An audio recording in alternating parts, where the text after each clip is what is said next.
Le Bitcoin vous fait peur, mais il continue à réaliser exactement ce qu'il devait faire pour nous assurer, j'ai envie de dire, une deuxième phase du bull run saine pour cette année 2022. On revient ici travailler, on voit un creux de volume profile qui permet ici au Bitcoin de consolider et d'avoir une zone de support qui va nous permettre de rebondir par la suite. Et en plus de ça, il revient à nouveau dans sa zone de rechargement acheteuse long terme. Donc vraiment les amis, ne paniquez pas, les whales sont sur le coup, la smart money est en train de continuer d'accumuler à chaque fois que le Bitcoin quitte les 40 000 $ et c'est ce qu'on va voir ensemble dans cette émission. Par la même occasion, on va aller analyser le crypto total, on va analyser Ethereum, la Bitcoin dominance et ensuite on va aller passer le One Harmony. Alors si le menu vous plaît et que vous avez envie de savoir ce qu'il pourrait se passer sur le Bitcoin dans ces prochains temps, alors restez bien dans cette émission.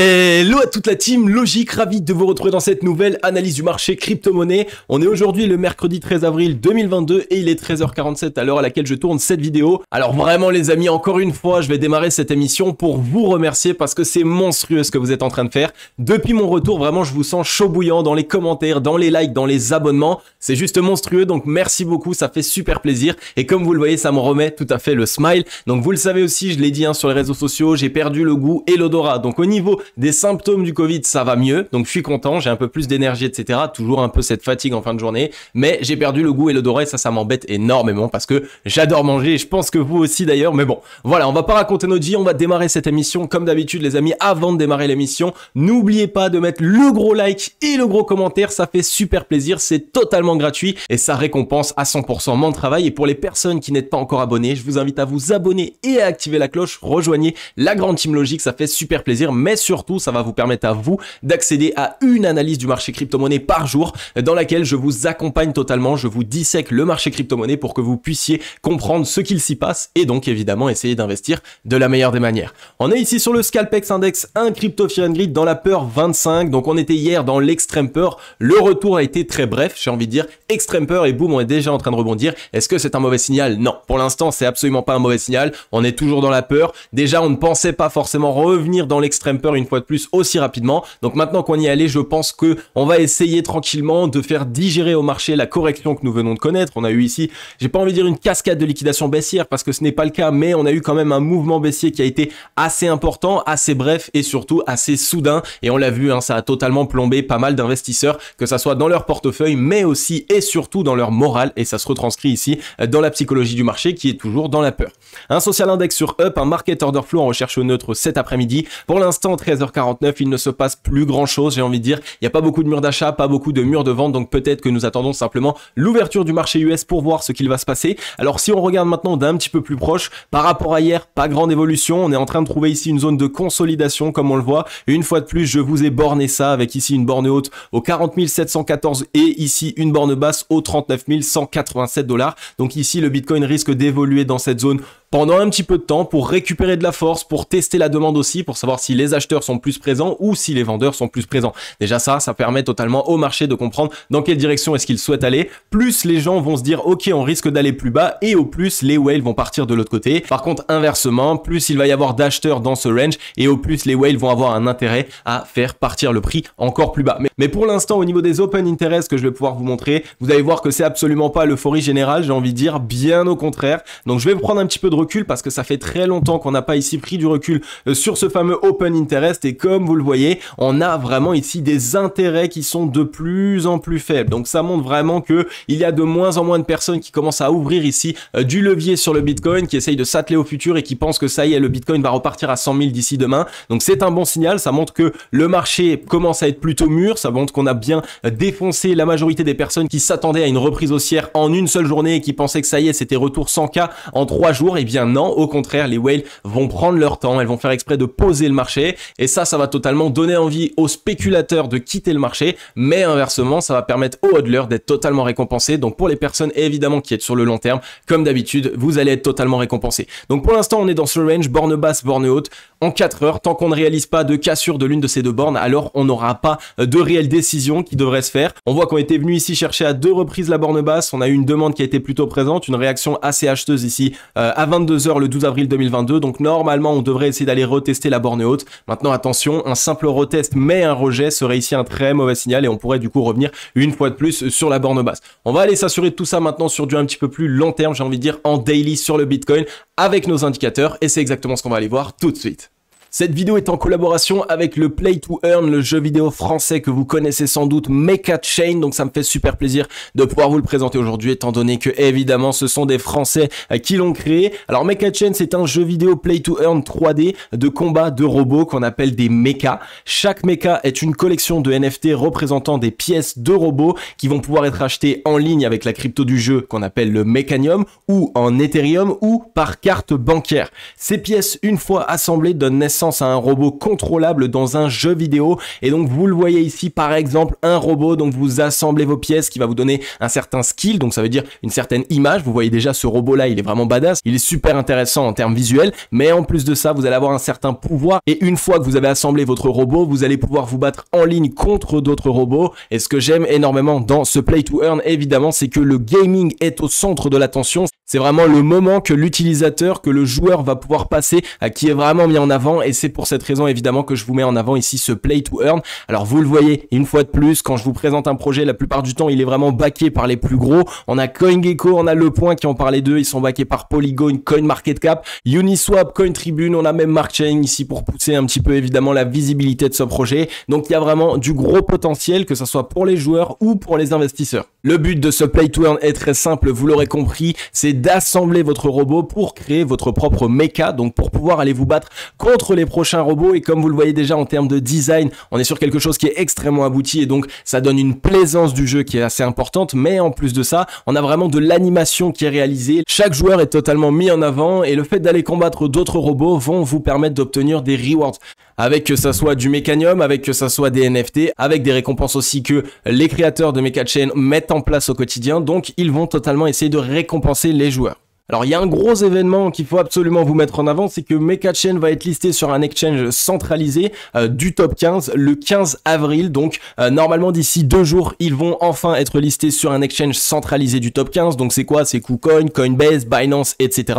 Ils ne savent pas encore quelle plateforme aura l'exclusivité, mais en tout cas ça arrive d'ici 2 jours. Donc premièrement, vous le savez, ça va offrir une certaine hype autour de ce projet, autour de ce jeu vidéo. Et donc plus il y a de joueurs, plus il y a de possibilités de pouvoir avoir des NFT qui prennent en valeur. Donc n'hésitez pas les amis à sauter sur l'occasion, il y a vraiment quelque chose qui est en train de se préparer de ce côté-là. Tous les liens sont en description, le Twitter, le Discord, mais aussi leur site internet pour que vous puissiez en savoir plus sur ce projet. Vraiment pour les gamers déjà, ça va être exceptionnel pour vous parce qu'il y a vraiment toute cette attention qui est faite pour les gamers, mais aussi pour les investisseurs. Vous êtes totalement servis puisque vous avez la possibilité de collectionner les différents NFT, d'essayer d'avoir les meilleurs robots possibles et donc potentiellement pouvoir les vendre par la suite plus cher puisqu'il y aura plus d'utilisateurs et donc plus de demandes. De plus, ils vont être listés sur l'exchange centralisé MEXC aujourd'hui même. Donc MEXC c'est quoi? C'est plus de 6 millions d'utilisateurs, c'est top 8 sur CoinGecko, c'est top 19 sur CoinMarketCap. Donc autant vous dire qu'il va vraiment faire du bruit ces prochains temps. Mecha Chain, vous risquerez d'en entendre parler de plus en plus. Alors le Mechanium ici, comme vous le voyez, qui est leur crypto-monnaie, mais qui est surtout le token, l'utility token par prédilection pour pouvoir jouer et accéder aux différents rewards que vous offre Mecha Chain.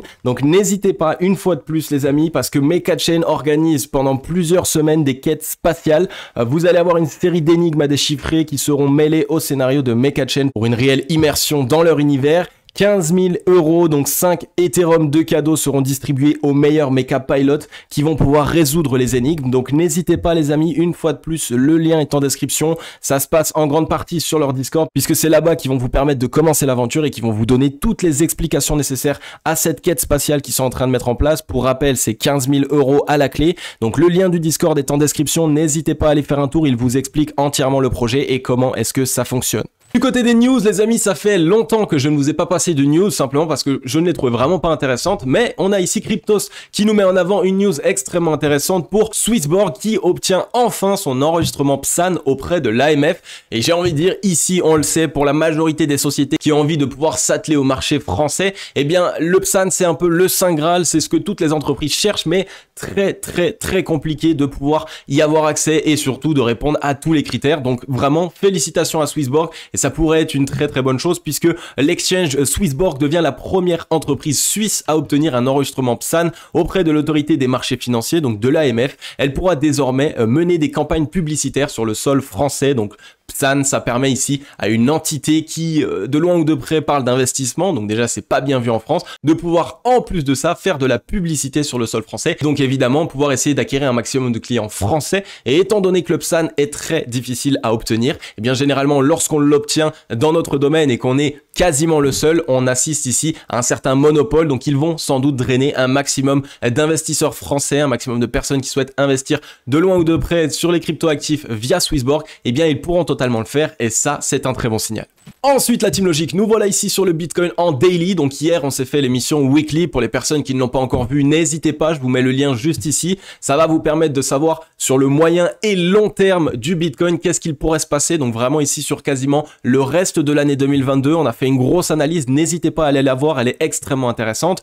En daily, comme vous le voyez pour l'instant, pas de grande évolution. Le M-Top qui a été évidemment validé. On est revenu chercher la zone de rechargement acheteuse entre les 0,618 et les 0,786 de Fibonacci. C'est une zone de rechargement acheteuse long terme puisqu'on est en daily. Donc pas mal de robots trading, des fonds de gestion, beaucoup de whale aussi. Évidemment, réaccumule à chaque fois dans ces zones. Alors je voulais vous le montrer directement en exemple du précédent mouvement puisque on voit qu'ici on avait eu le précédent mouvement et ensuite on avait eu une correction. Et regardez, on a fait exactement la même chose. Le M-Top qu'on avait mis en place ici nous a ramené dans la zone de rechargement acheteuse entre les 0,618 et 0,786 et comme vous le voyez ici au niveau des mèches, la pression vendeuse a été immédiatement absorbée par des liquidités acheteuses dans cette zone. Donc ici c'est une très bonne zone, c'est une zone qui permet aux whales et surtout aux personnes plus long-termistes de pouvoir essayer de recharger et de réaccumuler du Bitcoin. Donc on est de retour dans cette zone. Pour les personnes qui n'êtes pas encore dans le train, ça pourrait être une bonne zone ici d'achat évidemment puisqu'on vient d'avoir cette correction. Mais si on regarde maintenant de manière un petit peu plus poussée, le volume vendeur est totalement décroissant, le volume acheteur lui est croissant. Sur la montée on avait eu un volume acheteur totalement croissant, donc là c'est un très bon signal aussi. Au niveau du volume profile, je vous avais parlé ici de ce creux de volume profile qu'il fallait qu'on vienne combler, qu'il fallait refaire un petit peu ici de mouvement à l'intérieur de cette zone. Pourquoi? Ben simplement parce que une fois que ici on aura remis un petit peu de mouvement dans cette zone, et bien on aura de nouveau un spike de volume profile et donc on aura ici un mur qui sera totalement béton, un niveau de support qui sera extrêmement défendu de la part de la smart money pour évidemment pouvoir partir de manière saine sur le Bitcoin de l'autre côté, aller chercher les 50 000, 60 000 $, etc. Donc vraiment pour toutes les personnes qui paniquent et qui se disent oh là là, pourquoi est-ce qu'on corrige encore, etc. Dites-vous que pour votre portefeuille sur le long terme, c'est un très bon signal ici. Ça permet au Bitcoin de récupérer de la force, récupérer du souffle, mais surtout de fonder ici de réelles bases, des réels niveaux de support qui vont nous permettre par la suite, si on venait à avoir une correction, de pouvoir trouver un certain rebond. Et en plus de ça, on est revenu chercher ici le spike de volume profile, la zone la plus défendue, la zone la plus échangée ici sur le Bitcoin qui est directement sur les 38 960 $ et qui représente ici le spike de volume profile le plus important. Donc on n'est pas à l'abri, j'ai envie de dire, d'une petite mèche qui viendrait le tester, mais autrement dans cette zone pour l'instant les liquidités sont directement absorbées par les acheteurs, zone de rechargement acheteuse, on revient ici dans un creux de volume profile, donc le Bitcoin risque ici de se mettre légèrement à consolider dedans pour pouvoir évidemment tester la demande et aussi, bien comme je vous l'ai dit, faire du travail et un petit peu de trafic dans cette zone. Donc on surveille bien tout ça, je verrai bien ici un Bitcoin avec un léger rebond, on vient ensuite toucher les 38 960 et on fait une petite épaule, tête-épaule inversée, on voit de ce côté pour pouvoir par la suite se relancer. Donc ça pourrait nous permettre d'avoir une structure de retournement puisque dans une épaule, tête-épaule inversée, il y a en plus de ça un double bottom et donc reprendre la dynamique haussière qui malheureusement avait été repris par les bears avec ce M-Top. Donc on surveille bien tout ça, on garde bien tout ça en tête. Si on regarde au niveau du ratio long-short, on voit que pour l'instant, on est passé de la zone de surachat à la zone de neutralité, on est en train de passer en dessous. Généralement, quand on revient de la zone de surachat, la zone de neutralité est une zone dans laquelle les vendeurs s'essoufflent à court terme. Donc on a peut-être des chances ici d'avoir les vendeurs qui se sont essoufflés et donc de peut-être essayer d'assister à un certain cross ici dans les prochains jours, ce qui pourrait nous permettre une fois de plus de remettre des liquidités acheteuses sur le marché. On est repassé sous les 50 de RSI, donc attention, on voit que pour l'instant la demande est présente et qu'on tient au-dessus des 30 de RSI, donc ça c'est un bon signal. Maintenant attention, on pourrait mettre en place un double bottom, revenir tester les 50, mais c'est vraiment la reprise des 50 de RSI qui va être fatidique et qui va nous donner réellement le là pour savoir si c'est les vendeurs ou les acheteurs qui reprennent la main. Donc on va sans doute revenir tester les 50, mais attention, on va faire de la peur, peut-être faire un petit rejet et après il faut absolument qu'on casse la ligne de coup, donc les 50 de RSI et qu'on arrive à les récupérer. Là, à ce moment-là, on va avoir vraiment pas mal de liquidités acheteuses qui se déverseront sur le Bitcoin. Et si on regarde maintenant rapidement sur le ruban, vous le voyez, il est totalement à plat, il est tout petit aussi en termes de résistance, donc ça va être une zone qui va être très facile pour le Bitcoin si jamais à pouvoir récupérer récupérer. Et donc c'est un très bon signal parce que dans le passé on avait eu du mal à le reprendre parce qu'il était épais, mais là il est tout petit, donc pour pouvoir le récupérer ça va être vraiment très très simple. Donc on surveille bien tout ça sur le Bitcoin, on a de très bons signaux, on est revenu chercher les zones qui sont clés. Maintenant évidemment il ne va pas falloir clôturer daily en dessous des 39 480 $ parce que là ça risque d'être plus problématique et il faudrait changer évidemment notre scénario. Du côté du crypto total, c'est la même chose que sur le Bitcoin, sauf qu'on n'avait pas ici, si on le regarde, réalisé de M-top. On voit qu'on avait fait ici un top qui était plus bas que le deuxième top. Donc ça, c'est plutôt un bon signal. Ça nous permet de garder toujours ici, à court et moyen terme, la dynamique haussière, et ça, c'est un bon signal. On est revenu tester ici la ligne de coût du W au 1807 milliards qu'on avait ici initié et qui nous avait permis de revenir chercher du coup les fameux 2173 milliards. Donc là aussi, c'est un très bon signal. Ça nous permet de revenir tester une zone de support qui est clé, qui est long terme, et donc ça nous permet de consolider de manière saine sur le crypto total et donc sur le marché crypto-monnaie dans sa globalité. Pourquoi est-ce qu'on s'est enfoncé aussi rapidement? Parce qu'on voit que ici, pareil, sur le crypto total, on a ici un creux de volume profile. C'est une zone qui n'a pas été énormément défendue, une zone qui n'a pas été énormément travaillée de la part des acheteurs comme des vendeurs. Et donc, c'est une zone dans laquelle on peut passer un petit peu comme du beurre. On a ici entre les 1931 milliards et les 1728 milliards. On a ici beaucoup de volatilité qui pourrait être fait et on pourrait avoir des mouvements vraiment extrêmement rapides juste pour liquider tout le monde. Donc, attention sur le crypto total, ça pourrait être rapide. On est ici dans un creux de volume profile, donc une zone qu'il va falloir qu'on consolide pour pouvoir ici et évidemment avoir un niveau de support qui va être clé, mais surtout une zone, attention, dans laquelle les whales ici vont totalement s'amuser, ça va être leur terrain de jeu. Donc pendant les semaines à venir, on risque d'avoir extrêmement de volatilité, beaucoup de peur qui va être créée, et donc pour cette raison, je laisserai un petit peu les altcoins de côté et je me pencherai un petit peu plus sur le Bitcoin qui a déjà de réelles fondations en dessous de lui et surtout avec lequel les whales vont avoir plus de mal évidemment à jouer. Ensuite, on est ici sur Ethereum. Ethereum, vous le voyez, on a des signes de force étant donné qu'on est revenu chercher la zone de support des 3000 $. On est en train de la tenir en tant que support, c'est un très bon signal. C'était ici la ligne de coût, on voit du W qu'on avait mis en place précédemment, donc du grand W. Et ensuite, vous l'avez vu, on avait même mis en place un deuxième W. Donc, ce qu'il pourrait se passer sur Ethereum, étant donné que là, on n'avait pas mis en place non plus de M-top, on a mis en place simplement un double top, mais ce n'est pas un M-top. Et donc, c'est un bon signal. La dynamique reste haussière à court, moyen et long terme pour l'instant sur Ethereum. On a quitté par contre les 0.382 qui est la première zone d'arrêt, donc ça montre quoi? Ça montre que à court terme les vendeurs sont en train d'essayer de prendre la main, donc ils sont en train de tenter un certain mouvement. Donc pour cette raison, il va vraiment falloir qu'on essaye de les récupérer rapidement. Si on ne les récupère pas rapidement, attention sur Ether, on pourrait revisiter directement la zone de rechargement acheteuse qui nous ramènerait ici entre les 2885 $ et les 2685 $. Est-ce que ça serait une catastrophe? Absolument pas. Je vous rappelle qu'on est revenu ici d'un mouvement haussier très rapide avec pas mal de journées de hausse consécutives, à part les quelques petites journées de baisse ici, mais on était quasiment sur 15 jours de hausse consécutive, donc c'est tout à fait normal qu'on revienne tester cette zone de support. Maintenant, on regarde si on arrive à récupérer les 0.382. Si on regarde maintenant sur le ruban, on est au contact du ruban de Mile Mobile, on l'a retesté à 2 reprises avec ici la journée d'hier ainsi que sur la journée d'aujourd'hui le MA89 aux 3104 $.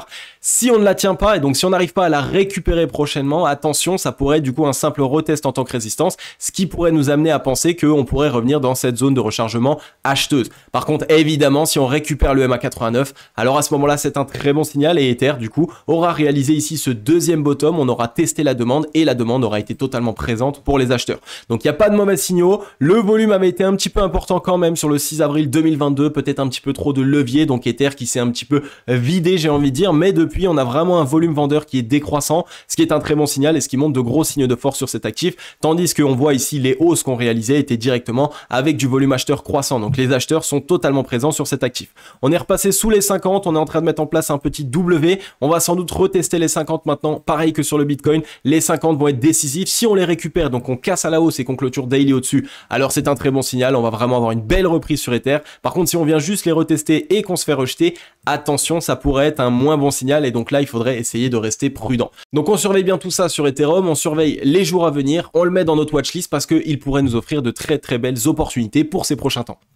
Ensuite les amis, on est ici sur le One Harmony. Le One Harmony qui est revenu ici dans sa garage zone et ça c'est un très très bon signal. Et vous voyez parfaitement dans sa garage zone du mouvement précédent. Donc on est revenu chercher ici les 0,11 qui nous offre une très belle opportunité parce qu'on était dans cette disposition ici de Adam et Ève. La disposition de Adam et Ève, c'est une très belle disposition de retournement acheteuse. Malheureusement finalement on s'est fait renfoncer, mais au niveau des news, le One Harmony reste dans de très bonnes news. Il y a vraiment que fondamentalement parlant des bonnes news qui arrivent ces derniers temps. On a corrigé ici de 22% sur la journée du 11 11 avril 2022. Mais au niveau des news, comme je vous l'ai dit, il y a absolument rien. Donc c'est la raison pour laquelle je pense qu'on a peut-être une opportunité qui pourrait se présenter à nous ici sur le One Harmony. Si on regarde sur le RSI, hein, c'est la même chose, on est toujours haussier, on a des belles divergences haussières qui se mettent en place, on est en train de retester non loin des 30 de RSI et la demande est en train d'être présente pour les acheteurs. Donc là vraiment on pourrait avoir une belle reprise dans ce W ici, un gros W hein, qui pourrait nous permettre enfin, j'ai envie de dire, sur le One Harmony d'avoir une belle récupération acheteuse.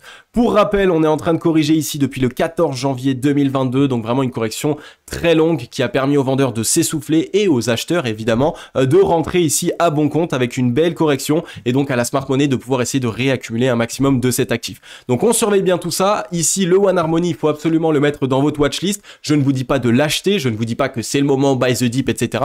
Je vous dis simplement de le mettre dans votre watchlist et évidemment de préparer un plan d'action d'investissement pour pouvoir rentrer de la meilleure des manières.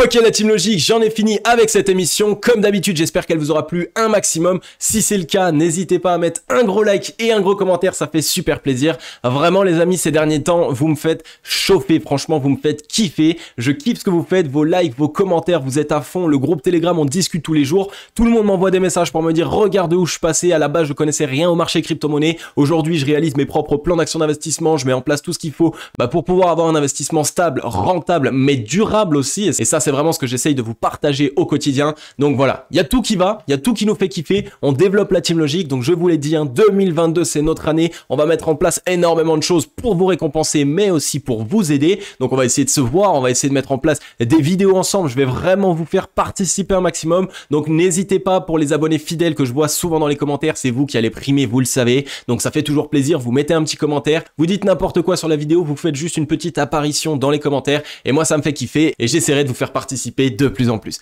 Donc voilà la team logique, en tout cas ça m'a fait super plaisir. Comme d'habitude, vous le savez, on se retrouve demain dans la prochaine émission. Je vais vous souhaiter à tous et à toutes une agréable journée ou une agréable soirée. C'était Cryptologique. Ciao, bye bye.